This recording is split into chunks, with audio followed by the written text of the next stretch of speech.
Red Alert. Text by Dale Harkin. Illustrations by Jennifer Cooper. Cassandra Crean and her mum are going to a mum-daughter camp. Cassie loves forest walks, flying foxes, swimming, canoeing and obstacle courses. Her mum doesn't. She just sneezes.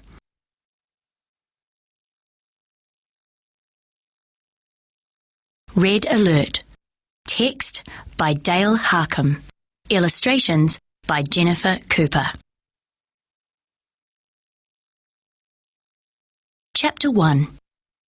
From the time I hear about the 3-day mum-daughter camp, I want to go. When I give her the note, Mum stares. She will say, "No, I know it. My mother is a scaredy cat and not the camping type." Jodie's mum is going. She thinks it will be great, I say. Mum always compares herself to Mrs. Anderson, the way I compare myself to Jodie. Jodie is everything I am not. She is small and pretty. I am tall like a giraffe, with hair the colour of butter. The kids at school all call me Butterhead or Cream Face. I can tell you it's no fun having a name like Cassandra Crean. I try for my most appealing look, which only ever works with Mum or Dad. "Okay," Mum says at last. I can hardly believe my ears. "Great!" I give her a hug and dance out of the room. We're going, I chant to the cat. Ginger narrows his yellow-green eyes at me and hisses. The day we have to leave for camp, Mum comes down with hay fever. Her face puffs up like a balloon. Her eyes shrink and look red. Between sneezes, she packs. "You shouldn't go," Dad says. I hold my breath. Surely all my plans and hopes won't come unstuck now. Mum stares at me. Her face looks sad. "Cassie is looking forward to this camp. I won't disappoint her." "Thanks, Mum." I breathe a giant sigh of relief, and finally we set off. Mum drives slowly. Sneezes echo like drum rolls around the car. "Bless you." I sneak a look. Her eyes look glazed. I almost suggest we turn back so Mum can go home to bed. The words stick in my throat. Suddenly Mum breaks. This is it. She has decided to go home. "What's wrong?" I ask. "We're lost," she says. Mum snatches the map from me. We must have taken a wrong turn.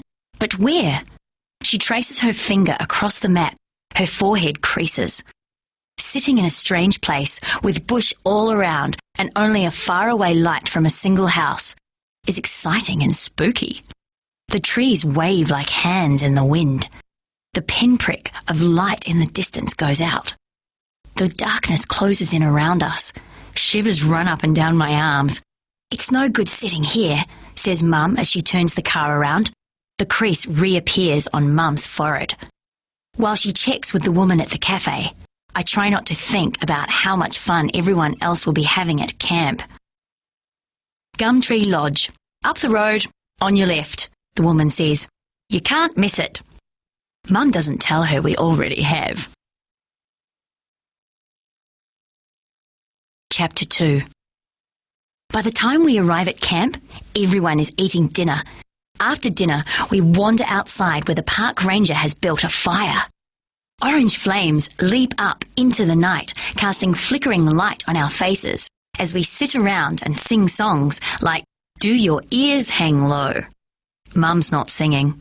Like a sleepwalker, she stares into space, her mouth closed in a thin line. From time to time, her sneezes erupt. "Achoo! Achoo!" Through the singing, the sneezes sound like long, mournful whistles of a train. Everyone laughs. Everyone except Mum and me. The camp leader picks up the idea of the train whistle and starts a song about a train. After a while, the songs stop. We sit and talk as the flames die down. "Time for bed, I think," the leader says. Everyone groans. The park ranger smothers the fire with dust to make sure it is completely out and no embers will ignite during the night. Slowly, girls and mums make their way to the cabins. Inside, our room is like a corridor. There are 2 rows of beds facing each other. The mums look at the lumpy mattresses and shudder. In pairs, we straggle across the grass for showers. I have almost finished my shower when the hot water runs out. In her hurry to finish her shower, Mum strikes her elbow on the wall. Crack! It might be her funny bone, but she's not laughing. The soap slides from her hand. As she bends to pick it up, she slips. Ouch!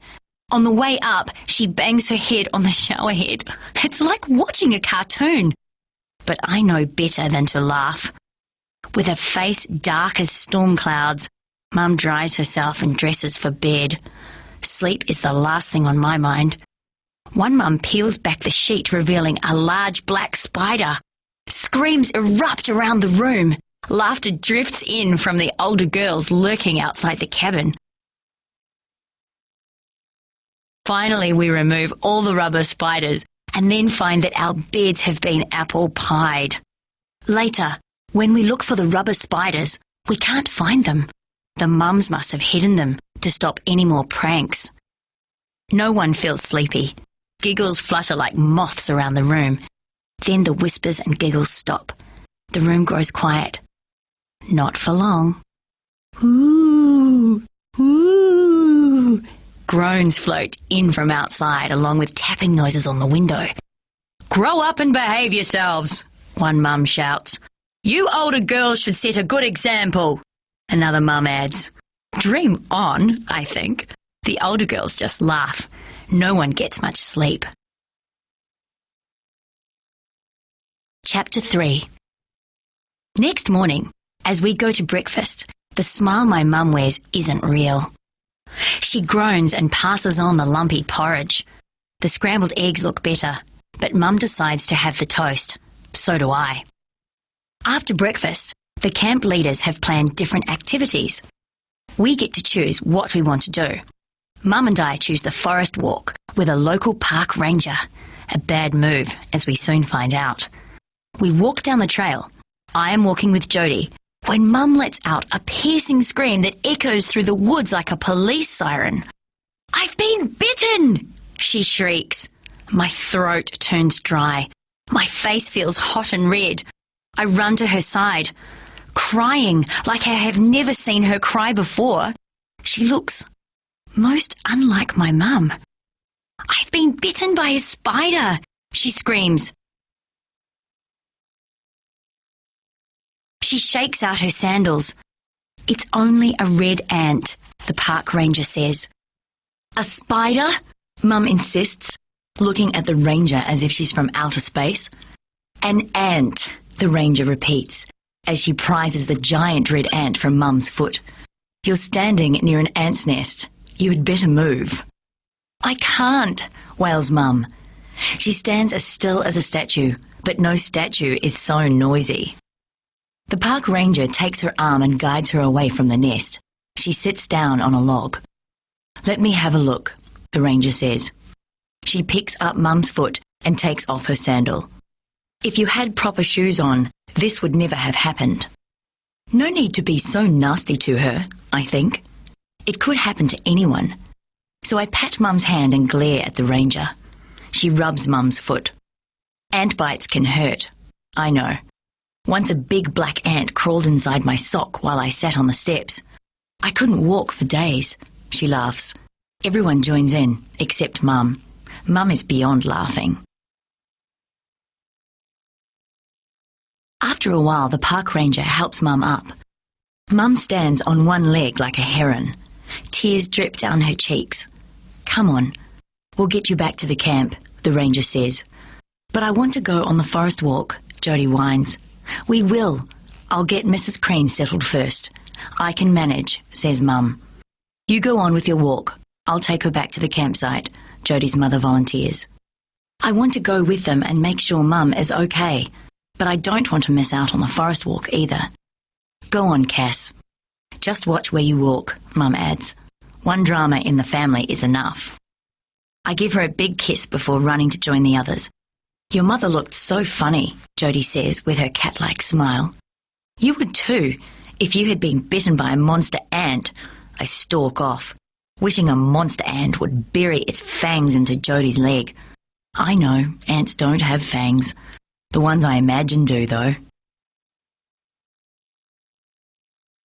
After the walk, I find Mum curled up like a leaf on the bed. She gives me a weak smile. I hold out the starflower I picked and smuggled back under my shirt.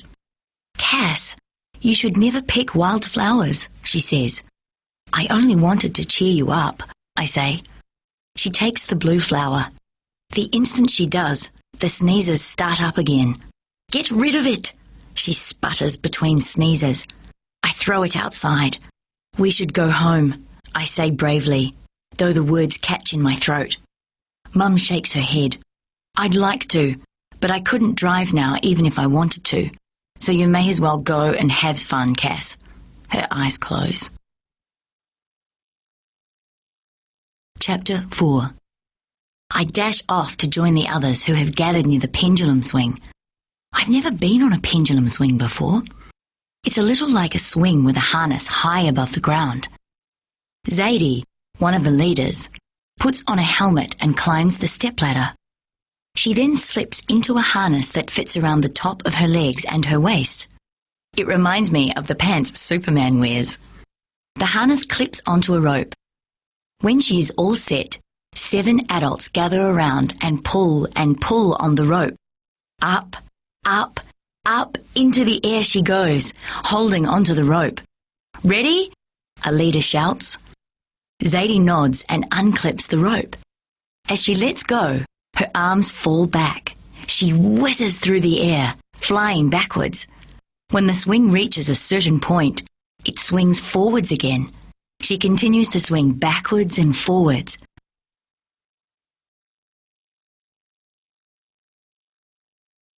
Cool. I can't wait to try it. But I have to wait in line.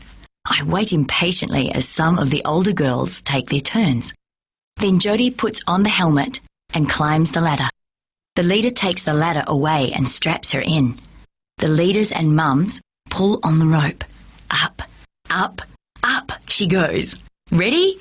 Jodie doesn't answer. Her face turns white. No sound comes out. She gives a tiny nod. Unclip the rope, the leader says. Jodie does. Whoa! Her high-pitched scream slices through the air as she swings backwards. While she swings backwards and forwards, her face turns a peculiar shade of grey.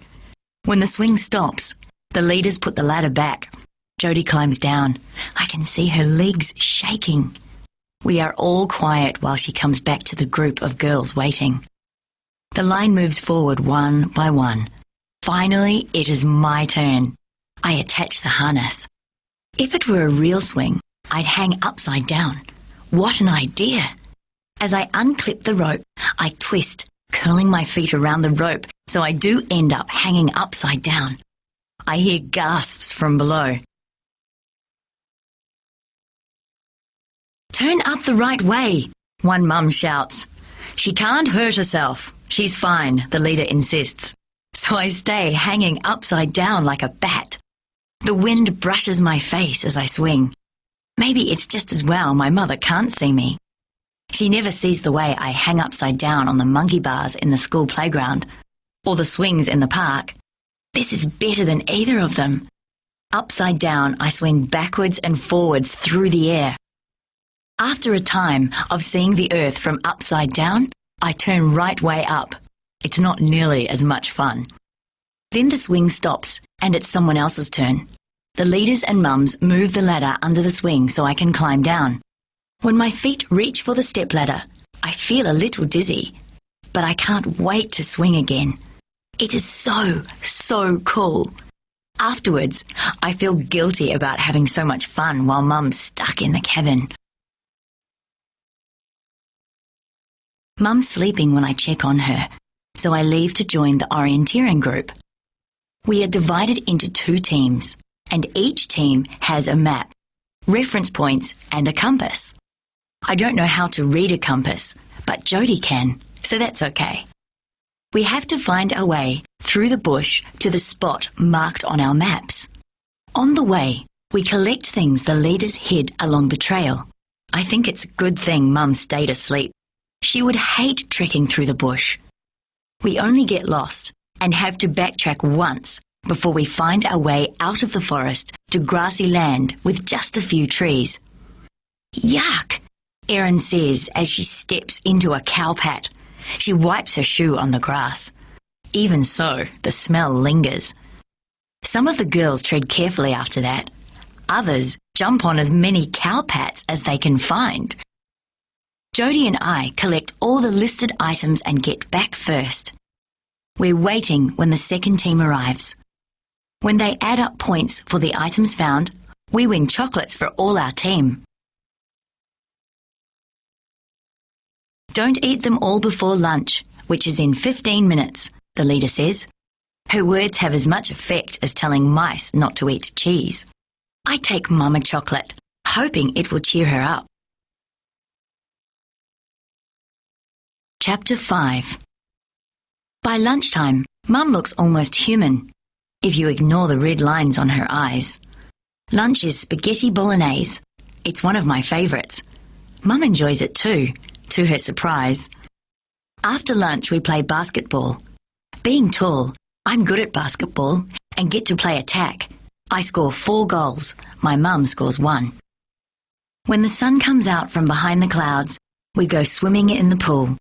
It looks small after we all jump in. Mum sits with her back against a gum tree and watches. Then we play games and enjoy an afternoon snack before they send us off in mum-daughter pairs to write a story about the camp. There's a prize for the best story. I really want to win. I think of a funny story about a mum and a killer ant. I probably won't write it. At home, Mum always helps me with homework and projects. Today she is no help at all. She stares into space, doodles on her paper, and sneezes. Achoo! The sound bounces around the camp. By the time I hand in the story, I no longer have any hopes of winning. My story is hopeless. We have to prepare for a concert next. I'd like Mum to sing in the concert, but her voice is croaky. She sounds like a frog. Erin, Lisa, and I team up to practice a skit that is supposed to be funny. By the time we get on stage, we are no longer sure if it is. Laughter tells us others find it funny, but it does not move Mum's stitched-on smile. In the middle of our skit, the older girls leave. It wasn't that bad, Jody whispers. It's not until later that we understand why they left. 2 mums with guitars take the stage. Everyone sings and claps along. More acts follow. Some are funny. Some are funny when they don't mean to be. Jody's mum sings while Jody plays the piano. Mum closes her eyes. I can see her lips move as she mouths the words to herself. After the concert, we drink hot chocolate. The girls who left earlier slip back in. What have they been up to? I forget about them and eat my second biscuit. We soon find out. What idiot did this? Jody yells when we arrive back in the cabin. I can't get my pyjamas on. Erin stands shaking and shivering after her shower. I'm freezing. My pyjamas are sewn up. Cries erupt from the shower block to join the shrieks in the bedroom. With a grim face, Mum starts unpicking my pyjamas. The other mums follow her lead. Finally, when everyone is showered and settled, something dark shoots through the open doorway. Lights flash on. Girls scream. A bat. The bat swoops and dips around the room. The park ranger arrives. It's only a bat, a harmless little bat. It's not a vampire. She tries to shoo it out the door. The bat won't go. She chases it around the room with a broom. The bat soars and dips like a kite in the wind. Finally, it flies outside. Chapter 6. Next morning, there are dark smudges under Mum's eyes that no makeup can hide. Breakfast is a riot. Hayley, one of the older girls, dips her spoon into her bowl and black legs peek out from the cornflakes. She screams. Bowl, cereal and fruit fly into the air and scatter across the floor.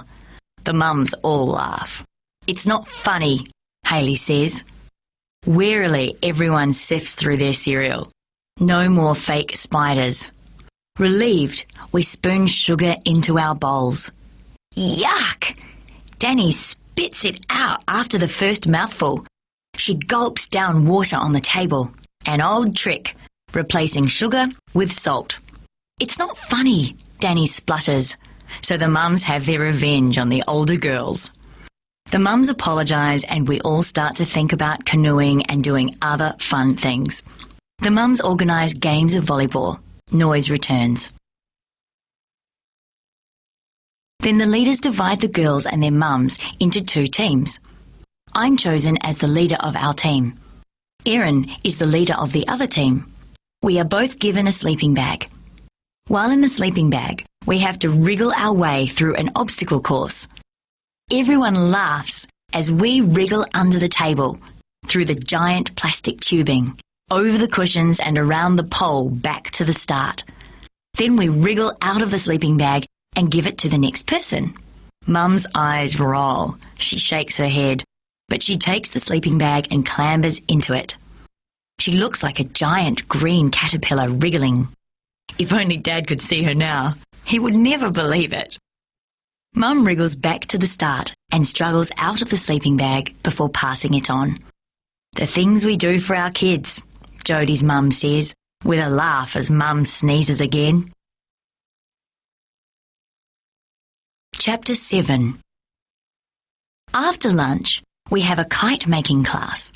The camp leader gives us each 2 pieces of thin doweling. One piece is longer than the other. I take the longer one and pretend it is a sword. Erin and I have a sword fight like you see in the old movies. Then the leader spots us and glares. That's not what the sticks are meant for. They're to build the frame for your kite. Adults know how to take the fun out of everything. She shows us how to make a cross with the sticks and then tie the cross together with string. Then the mums, including my mum, cut a nick in the ends of both sticks. The mums help each of us make a frame of string, and then we're ready to lay the stiff white material over the diamond-shaped frame. Then we get to paint the kite. "Maybe you should paint a giant red ant on yours," Mum says with a tired smile. So I paint a giant red ant wearing an evil smile. I know ants don't smile, but mine does. I add a lot of red bows to the trailing tail of my kite. Jodie paints a perfect pink cat with green eyes that look a lot like hers. If Jodie were a cat, this is how she would look. When all the kites are finished and ready to fly, we try them out. The wind lifts them into the air. My giant red ant looks amazing as it floats around in the sky. The wind whips the cat kite out of Jodie's hands. She screams and chases it, trying to catch the string, but the wind takes it further away, higher, and then clunk. It gets stuck high in the branches of a tree. The pink cat's face grins back at us. Jodie stands underneath the tree looking helpless. "I'll get it for you," I say. She flashes me a thankful smile. Being tall like a giraffe is useful. It's easy for me to swing up into the lowest branch and work my way up, branch by branch, to where the cat kite is stuck. I wriggle it free and start back down. "Careful," Mum yells as I swing like a monkey from branch to branch. She needn't worry. I know what I'm doing. I've climbed trees bigger than this one. Dad taught me. When I was younger, I climbed to the top of an enormous pine in our garden. From there, I could look out on all the street. Jodie gives me a grateful smile when I hand back her kite with its perfect pink cat face. Chapter 8. Then it is time for canoeing. The canoes are lined up at the water's edge. Each girl and her mum choose a canoe. Ours has the number 7 painted on it. Number 7 is my special number because it's the date of my birthday. Mum and I have both been canoeing before, so it should be fun. All the canoes take to the murky green water. Some mums and daughters struggle to launch the canoes into the water and work the oars. Jodie's mum loses her paddle and the canoe ends up going round and round in circles until Jodie leans out and grabs the paddle out of the water. They look funny as they try to keep their paddles in time. Mum and I are doing really well. The leader organises a canoe race, which Mum and I win. Then the leader comes up with a game of canoe tag. The idea is to throw rubber footballs into a canoe to tag it. Then those in that canoe throw them into another one, and so on. It sounds like fun. And it is fun until the older girls start trying to hit people rather than tagging canoes. Suddenly, everyone starts throwing the balls harder and harder. The canoes start to shake and shudder each time the ball hits. "Take it easy," someone yells. No one listens. A wild throw comes our way.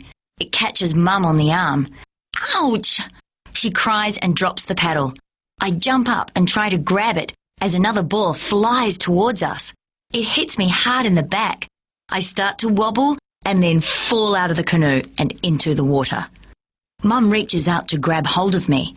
The canoe tips and overturns. We both end up in the water with the canoe beside us. I laugh and swallow a mouthful of water. Mum doesn't laugh, but grabs me with one hand. Together we turn the canoe upright. "Climb in," she says. So I do. Mum climbs in after me and hands me the rescued paddles. Enough of this nonsense. We paddle back to the shore with Mum sneezing loud and long. Achoo! Achoo! When we reach the shore, we both go to have a warm shower. I want to stay and keep on canoeing, but I know better than to argue with Mum when she's in a bad mood. Wet and cold, she is in one now. "I don't know why I ever agreed to come on this camp," she mutters. I guess I'm starting to wonder too. After supper, we gather around the campfire to sing more songs, and then it's time for bed. Everyone is too tired for practical jokes tonight. The next day, before we leave, we find that Hayley has won the senior section of the story competition, and Jodie has won the junior section.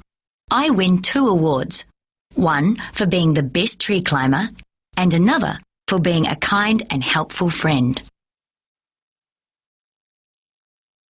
After lunch, we pack our bags before going back to the hall to sing again. This time, Mum sings along. Soon our car is tuning up the dust as we leave the campsite. For the first time this weekend, Mum smiles a real smile.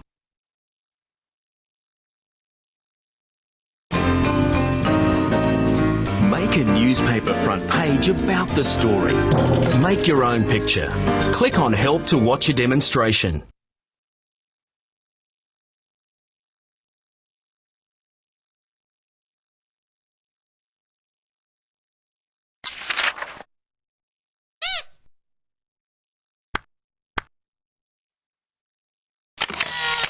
Complete your ID by typing in your name. Click Next when you have finished. Set a date. Choose the month. Choose the day. Great, that's today's date. Type in a name for your newspaper.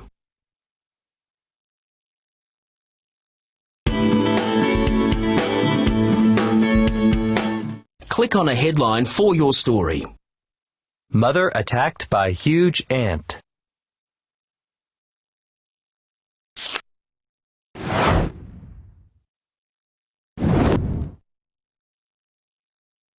Type your story.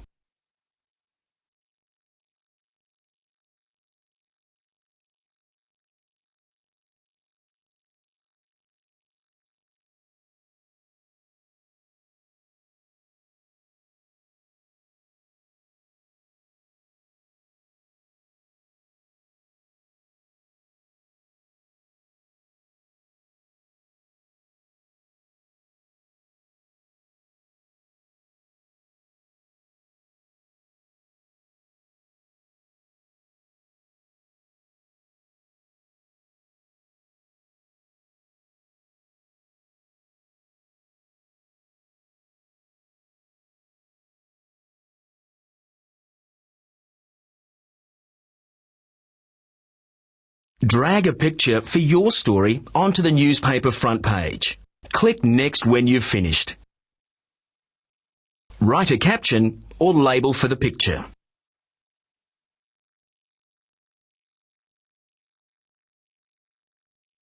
Check your newspaper carefully. If you want to make any changes, click on the Revise button beside the part you want to change. Otherwise, click on Publish to make your newspaper.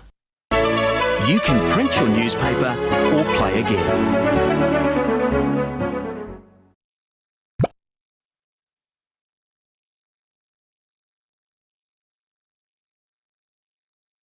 Story Toolbox. Type your name and click Next. Create a new story. Have fun clicking on the buttons. Then drag items onto the board to make a picture. Type or write your story underneath the picture. Click Next to make another page or click Finish to view your story.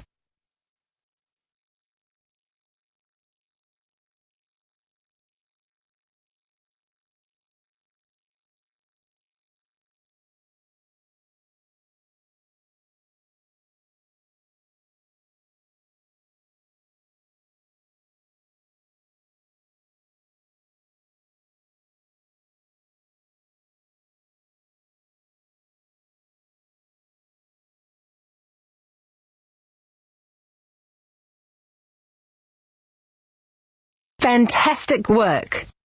Click Save to save your story, click Print to print your story, or click Start Again to make another story.